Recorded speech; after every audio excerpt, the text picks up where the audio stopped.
Hi guys, welcome back to my channel. Today I'm going to show you how you can fix the AMD driver that will not install or corrupt the driver because of this is often when you are buying a used card, a mining card, your GPU is used to mining, so you cannot install from a official AMD website.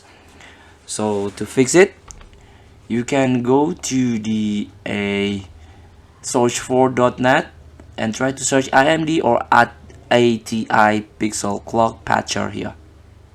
You can download and install on your PC, and after that you can restart your PC, of course.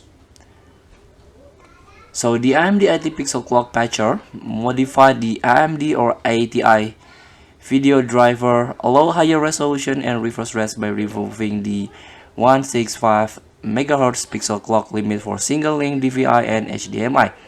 The 330 MHz limit for dual link DVI and the 400 MHz limit for VGA. It's not by AMD as an open source third-party project. So this is the brief description, short description about this patch. Feel free to try. Thank you for watching. Don't forget to comment, like, and subscribe, and so click the button below. See you in the next video.